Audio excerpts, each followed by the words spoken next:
जादुई पैसों का पेड़।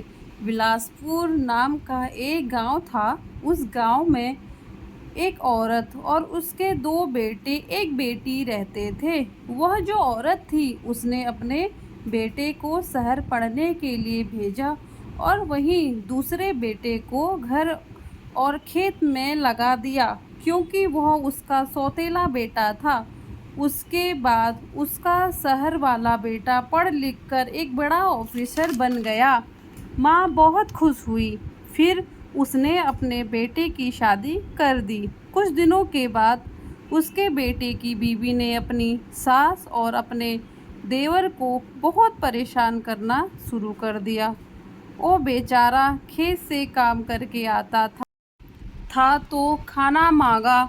वो लड़ाई करने लगी, बोली, मैं क्या तुम्हारी नौकरानी हूँ क्या?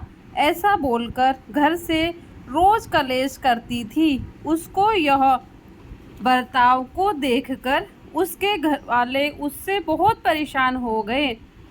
एक दिन छोटा बेटा खेतों में काम करने गया तो उसकी जितनी भी फसल थी वह सारी खराब हो गई। बारिश की वजह से सब बह गया। वह परेशान हुआ, घर आया। उसने यह बात अपनी माँ को बताई। उसकी माँ ने बोला, बेटा तू परेशान मत हो, तेरा भाई तुझे खेती करने के लिए पैसे देगा। जब उसने अपने भाई से बोला तो उसने मना कर दिया और लड़ाई करके अपनी बीवी को अपने साथ शहर चला गया। कुछ दिनों के बाद वह जो खेती करता था वह अपने खेतों में गया और रोने लगा। बोला, मेरी किस्मत ही ऐसी है, कहाँ से मैं अपनी माँ और अपनी बहन की देख रेख करूँगा। ऐसा बोलकर वह पेड़ के नीचे बैठ गया। थोड़ी देर उस खेत से आवाज़ आई, भाई तुम परेशान मत हो, तुम्हारी सारी तकलीफ अब दूर होने वाली है। ऐसा बोलकर वहाँ एक पैसों का पेड़ उग आता है। वह देखकर वह बहुत खुश हुआ। उस पेड़ ने बोला, यह जादुई पेड़ है, तुम्हारा पैसा कभी भी ख़त्म नहीं होगा। फिर वह घर चला गया और सारी कहानी अपनी माँ को सुनाता है।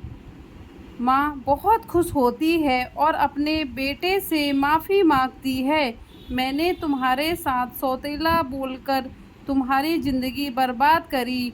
उसके बेटे ने बोला, कोई बात नहीं माँ।